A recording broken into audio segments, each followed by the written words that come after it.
ایک دفعہ کا ذکر ہے کہ ایک دور دراز مملکت میں ایک خوبصورت اور مہربان شہزادی رہتی تھی۔ وہ سنگ مرمر اور سونے سے بنے ایک شاندار قلعے میں رہتی تھی جس کے چاروں طرف سرسبز و شاداب باغات تھے۔ شہزادی زیورات، میک اپ اور شاندار لباس کے وسیع ذخیرے کے ساتھ ناقابل یقین حد تک دولت مند تھی۔ اس کا کمرہ قیمتی جواہرات سے مزین تھا اور بہترین ریشم سے بنا ایک بستر۔ لیکن جس چیز نے شہزادی کو واقعی خاص بنایا وہ اس کی مہربان فطرت تھی۔ وہ اپنے عقیدے سے گہری عقیدت رکھتی تھی اور اکثر خدا سے اپنے لوگوں کی بھلائی اور اپنی بادشاہی کی خوشحالی کے لیے دعا کرتی تھی۔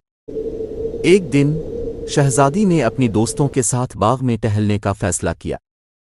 اس دن اتفاق سے شہزادی کا ہیروں کا ہار اس کی گردن سے پھسل کر گھاس میں گر گیا۔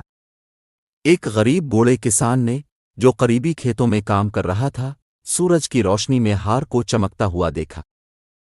کسان نے ہار واپس کرنے کے لیے شہزادی کے پیچھے بھاگنے کی کوشش کی، لیکن وہ پہلے ہی بہت دور چلی گئی تھی۔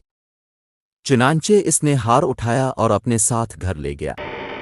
جیسے ہی رات ڈھلی، شیطان نے کسان کے ذہن میں فتنہ انگیز خیالات ڈالنا شروع کر دیا، اسے ہار بیچنے اور اپنی غربت کو دور کرنے کے لیے پیسے استعمال کرنے پر زور دیا۔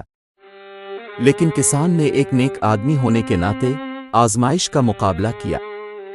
اس نے اپنے بیٹے سے کہا کہ وہ ہار قلعے میں لے جائے اور اسے اس کے حقیقی مالک کو واپس کر دے۔ اگلے دن کسان کا بیٹا محل کی طرف روانہ ہوا۔ اپنے ہار کے دوبارہ ملنے کی خوشی میں شہزادی نے نوجوان لڑکے کا بہت شکریہ ادا کیا۔ شکریہ کے طور پر شہزادی نے کسان کے بیٹے کو ایک اور بھی مہنگا ہار تحفے میں دیا۔ لڑکا گھر واپس آیا اور اپنے باپ کو ساری کہانی سنائی۔ غریب کسان اور اس کی بیوی بہت خوش ہو گئے اور غیر متوقع نعمت پر اللہ کا شکر ادا کیا۔ انہوں نے ہار بیچنے اور اس رقم کو اپنی زندگی کو بہتر بنانے کے لیے استعمال کرنے کا فیصلہ کیا۔ کئی دنوں کے بعد آخر کار ان کے پاس اتنا پیسہ تھا کہ وہ اچھا کھانا خرید سکیں اور آرام دہ زندگی گزار سکیں۔ کسان کا خاندان خوشی خوشی زندگی گزار رہا تھا اور شہزادی پوری مملکت میں خوشی اور ہمدردی پھیلاتی رہی۔ کہانی کا اخلاق یہ ہے کہ ایمانداری اور مہربانی غیر متوقع برکات اور انعامات لا سکتی ہے۔ دوسروں کے لیے ہمیشہ اچھا سوچیں تاکہ آپ کے ساتھ بھی اچھا ہو۔